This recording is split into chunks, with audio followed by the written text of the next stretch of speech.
Hello guys, welcome to our channel. Welcome in search me all in one दुनिया। आपका आप ही के channel में स्वागत है। जी, तो आज हम एक टॉपिक के बारे में जानेंगे कि सर्दी में क्यों बढ़ता है कोलेस्ट्रॉल का खतरा। जी, तो चलिए करते हैं वीडियो की शुरुआत और आपको बताते हैं आज के टॉपिक के बारे में। जी, तो भारत समेत दुनिया भर में करोड़ों लोग हार्ट अटैक के कारण अपनी जान गंवाते हैं।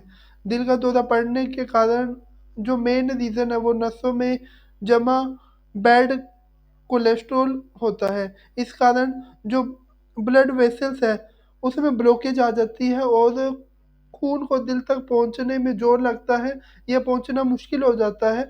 ऐसे हालात खतरनाक हो जाता है जिसके कारण ये हार्ट अटैक का कारण बनता है। जानिए ऐसी थिंग्स क्यों आती हैं। पहला है सीने में शिकायत। शरीर जो बॉडी है हमारी उसमें कोरोनरी आर्टरीज स्मूथ मसल से बनती है। इस जरिए दिल को एनर्जी और ऑक्सीजन मिलता है, लेकिन सर्दी में इन चीज़ों की सप्लाई पर बुरा असर पड़ता है क्योंकि नसों में कोलेस्ट्रॉल बढ़ बढ़ने से सीने में दर्द की शिकायत और हार्ट अटैक का खतरा बढ़ जाता है। फिर नसों का सिकुड़ना, जो सर्दी के सीजन में है वो ब्लड वेसल्स या ब्लड जो कोशिकाएं होती है वो सिकुड़ जाती है जिससे खून को शरीर के हिस्सों में अलग अलग हिस्सों में पहुंचने में दिक्कत आती है।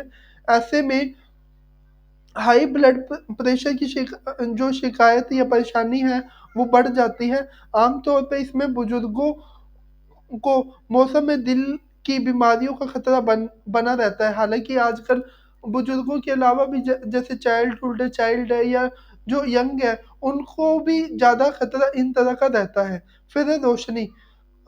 हमें पता है कि सर्दियों में दिन छोटे होती हैं और रातें बड़ी होती हैं और इससे जो शरीर में है हार्मोनल इम्बैलेंस होता है। ऐसे में कोर्टि कोर्टिसोल कम रिलीज होता है और कोलेस्ट्रॉल बढ़ जाता है।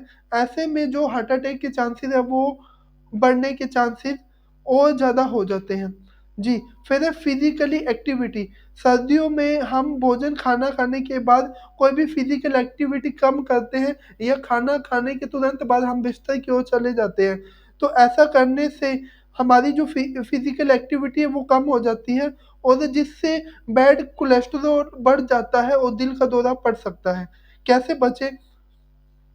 अगर सर्दियों में आपको ठंड ज़्यादा महसूस होती है तो गर्म कपड़ों का यूज़ करें और बॉडी को टेम्परेचर को मेंटेन रखें, बॉडी को और उसके टेम्परेचर को, क्योंकि अगर आप बॉडी से जो वर्क है या कुछ वर्कआउट करोगे तो उससे जो बॉडी का टेम्परेचर है वो ऑटोमेटिक जो मौसम के टेम्परेचर को वो एडजस्ट करेगा और दिल को ज़्यादा पंप नहीं होना पड़ेगा। यानी कि अगर आप कोई फिजिकल एक्टिविटी करोगे तो उससे जो है नसें खुल जाएगी, आपकी बॉडी में गर्मी आ जाएगी और दिल को परेशानी कम होगी या पंप कम देना पड़ेगा आपकी पूरी बॉडी को, जो खून है वो सर्कुलेट करने के लिए, जिससे हार्ट अटैक का खतरा कम होगा।